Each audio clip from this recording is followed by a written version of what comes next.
होणारी किंवा कायम अपुरी राहणारी. त्यातूनच तो स्वतःला हरवायला शिकतो, सापडायला शिकतो. हे हरवणं सापडणं प्रत्येकाचं निराळं असतं.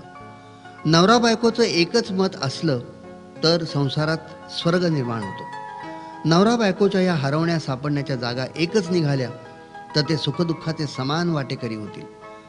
दोघांच्या अशा जागा किंवा स्वप्न वेगवेगळी असतील तर प्रकृती धर्मानुसार ते स्वाभाविक आहे, पण तो एकमेकांच्या टिंगलीचा विषय होऊ नये. इतपत भान संसारामध्ये ज्यांना टिकवता येईल त्यांना संसार सुखाचं मर्म सापडलं. ज्यांना हे असं ठरवता येत नाही ते रिकाम्या वेळेचे बळी होतात आणि रिकामा वेळ हा सैतानाचाच असतो. किती दमता तुम्ही. या एका वाक्याची माणसाला किती भूक असते हे सांगता येणार नाही. 10 माणसांचा स्वयंपाक करून दमलेल्या बाईला पण एवढं एकच वाक्य हवं असतं आणि कामावरून आलेल्या पुरुषाला पण. इतर कितीही गरजा असोत, पण हे एवढं एकच वाक्य ऐकायची ज्याला भूक आहे त्या पुरुषानं आपल्या बायकोला कधीही नोकरीला लावू नये. पुरुषाला स्वयंपाक येऊ नये आणि बाईला नोकरी करता येऊ नये. एकमेकांच्या कर्तृत्वाचे प्रांत एकमेकांना अनभिज्ञच हवेत, तरच एकमेकांच्या कर्तबगारीचं कौतुक टिकतं. त्यात काय आहे, हे मी पण करीन. इथं अर्पणभाव संपला, स्पर्धा आली, कौतुक संपलं, तुलना आली, साथ संपली, स्वत्वाची जाणीव आली.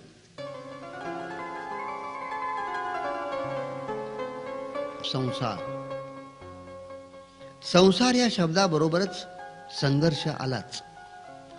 संघर्ष नेहमी दुसऱ्या माणसाबरोबरच असतो असं नाही. नको वाटणारा निर्णय घेण्याची पाळी स्वतःवरच आली की स्वतःशीच संघर्ष सुरू होतो. संसारामध्ये या संघर्षाचं खापर फोडण्यासाठी जोडीदार मिळतो इतकंच, पण असे हे संभाव्य संघर्ष कुणामुळेही निर्माण झाले तरी एकमेकांना गुड नाईट म्हणण्यापूर्वी त्या दिवसाचे संघर्ष त्याच दिवशी संपवायचे आणि उगवत्या सूर्याचं ताज्या मनानं स्वागत करायचं. संसार यशस्वी करण्यासाठी आणखीन काहीही वेगळं करावं लागत नाही. अरे नियती एक कोरा करकरीत दिवस सूर्योदयाबरोबर तुम्हाला बहाल करते. रात्र म्हणजे कालचा फळा पुसून लख्ख करणारं डस्टर. त्या स्वच्छ फळ्यावर आपण कालचेच धडे का लिहायचे? जो नव्या दिवसाला कोऱ्या मनानं सामोरा जातो, नवा मजकूर लिहितो, तो लेखक नसेल पण प्रतिभावंत जरूर असतो.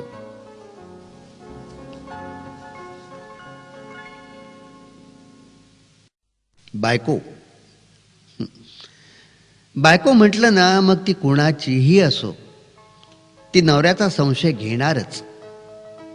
हा मी दोष मानत नाही, कारण संशय हा नेहमी दुष्टबुद्धीने घेतला जातो असं मला वाटत नाही. त्याचा प्रेमाशीच संबंध असतो. आपल्या नवऱ्याचं आपल्यावरच प्रेम असावं ही भावना त्यामागं असते. महत्व त्याला नाहीये. तो संशय जेव्हा अतिरेकाने धुमाकूळ घालतो तेव्हा मात्र उबग येतो. अति सर्वत्र वर्जयित म्हणतात तसं आहे. मर्यादेपलीकडे नवरा बायकोनी एकमेकांवर प्रेम करणं सुद्धा वाईट. प्रेम माणसाला दुबळं बनवतं. प्रत्येक जीव हा एक स्वतंत्र घटक आहे. त्याला त्याचं स्वतःचं स्वतंत्र अस्तित्व आहे, जीवन आहे. केवळ स्वतःचा उत्कर्ष आहे इतकंच नाही तर स्वतंत्र असा अधपातही आहे. याचा विचार, याचा विवेक त्या अतिप्रेमात राहत नाही. प्रेमाने माणूस ताकदवान बनला पाहिजे. नवरा बायकोंचं एकमेकांवर अमर्याद प्रेम शेवटी गुलाम बनवण्याची शाळा ठरतं. त्यात व्यक्तित्वाचा विकास करायची ताकद नसते. कलाकाराला असलं प्रेम नको असतं. त्याची कला ही त्याची संजीवनी असते. डॉक्टरी भाषेत त्याला ऑक्सिजन म्हणावं. ती कला जोवर गृहिणी फुलवत ठेवत राहील तोवर तिच्या नावामागच्या सौला कधीच धक्का लागायचा नाही. प्रत्येक कलावंताच्या पत्नीनं आपल्या जोडीदारासाठी आपण हे करत आहोत का, हा प्रश्न स्वतःला विचारावा.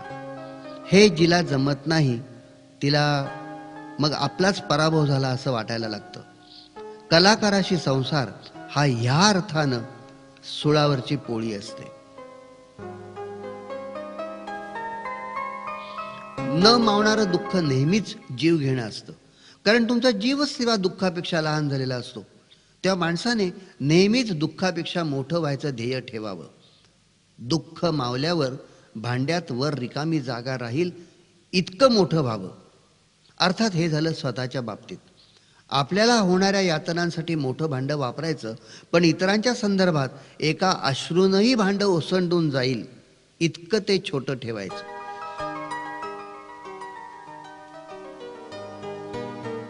ताकद स्पर्शाची असते की आपल्याच मनात जी अनिवार्य ओढ असते तिचं हे सामर्थ्य? जादू शरीरामध्ये असते की नावात?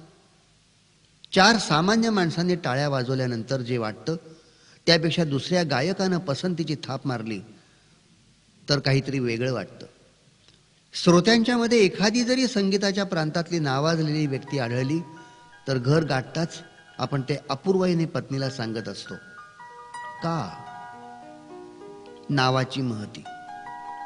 फक्त नावाचीच महती असते? नाही, असं मुळीच म्हणता येणार नाही. 4 सर्वसामान्य श्रोते प्रेमाने येतात, भक्तीने ऐकतात.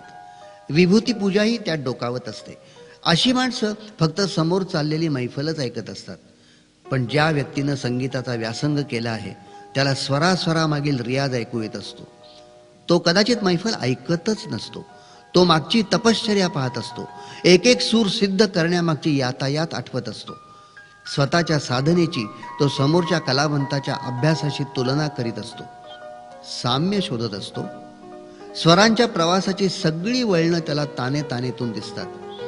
वरच्या सप्तकातले सूर लावताना जो दीर्घ श्वास घ्यावा लागतो ती स्पंदनं जाणकार प्रेक्षकाला कळत असतात.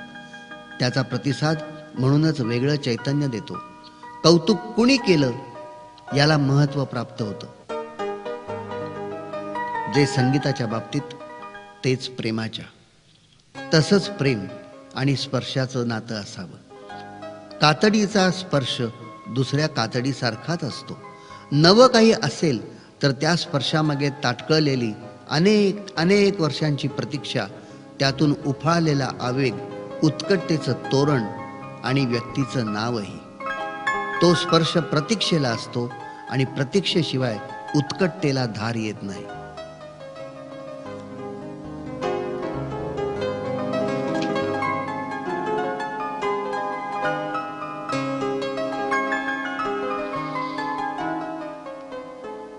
संसार बुद्धिमत्तेच्या जोरावर होत नाही नेहमी. अरे तो होतो भक्तीतून, प्रेमातून. प्रेमाचा उगम मनात असतो. भक्तीनं संसार करणाऱ्या स्त्रीनं वैवाहिक जीवनातला प्रत्येक क्षण संसार आणि नवरा यांच्यासाठी जपलेला असतो. तिनं स्वतःचं निराळं अस्तित्व मानलेलं नसतं. तिच्या साथीदारासाठी तिचा सतत त्याग चाललेला असतो. तो त्याग तिच्या साथीदाराने ओळखून तिला सतत दाद द्यावी एवढीच तिची एकमेव इच्छा असते. आणि मग तेवढ्याचसाठी तिला प्रेमामध्ये भागीदार नको असतात. आपला माणूस कायम आपलाच राहावा ही पत्नीची भावना पण स्वाभाविक, आणि कुणीतरी कलावंतावरती भाळत राहणं हेही स्वाभाविकच. तसं झालं की त्या कलाकाराची बायको स्वतःला आकारण नालायक समजते. कल्पनेचे इमले रचायला लागते.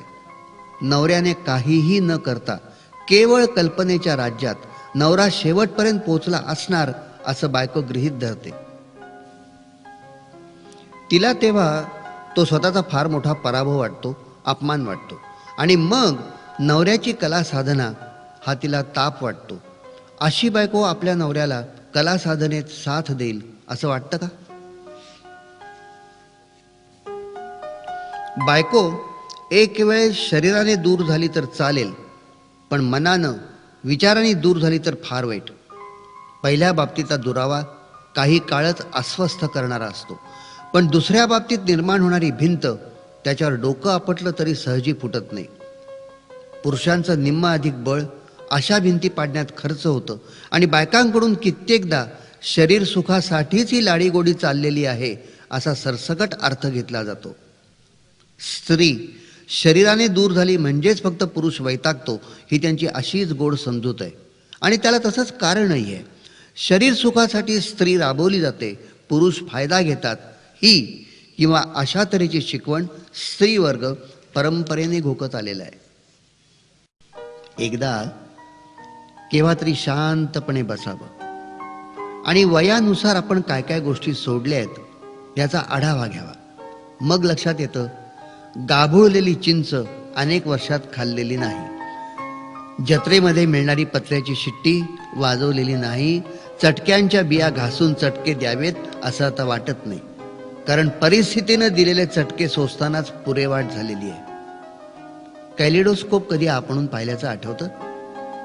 सर्कसमधला जोकर आता आपलं मन रिझवू शकत नाही, तसंच कापसाची म्हातारी पकडण्यातला चार्मही राहिलेला नाही. कापसाच्या म्हातारीनं उडता उडता आपला बालपणीचा सुखाचा काळ स्वतःबरोबर कधी नेला हे आपल्याला कळलंच नाही. आता त्या ट्रिप्स नाहीत, 2-2 मुलांच्या जोड्या करून चालणं नाही, विटीदांडू नाही, साबणाचे फुगे नाहीत, प्रवासात बोगदा आला तर एक अनामिक हुरहुर नाही. हा, त्या उडणाऱ्या म्हातारीने हे सगळे आनंद नेले, त्याच्या बदली तिचं वार्धक्य तिनं आपल्याला दिलं. म्हणूनच ती अजून उडू शकते, आपण जमिनीवरच आहोत.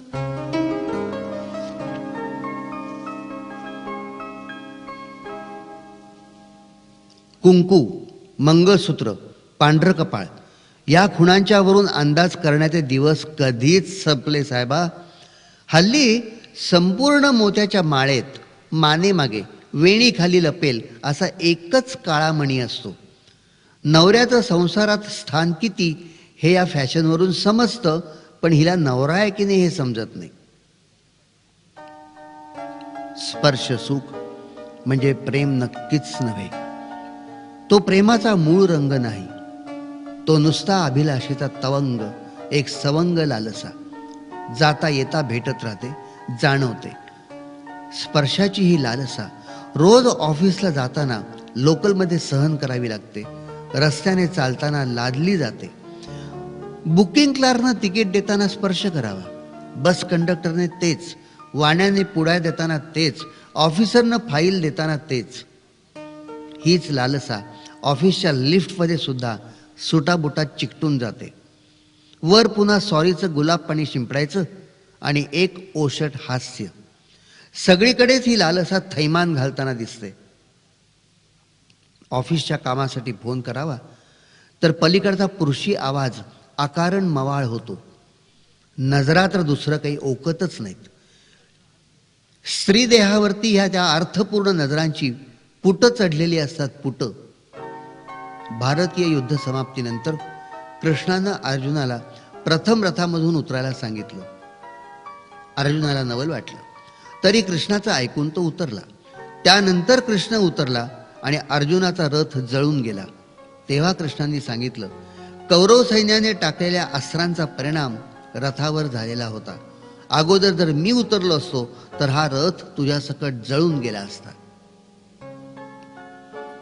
आयुष्यभर स्त्री देहाचं संरक्षण करणारा कुणी अजात कृष्ण असलाच पाहिजे, नाहीतर पुरुषांच्या नजरांनी तो देह चितेवर चढण्यापूर्वी जळून गेला असता.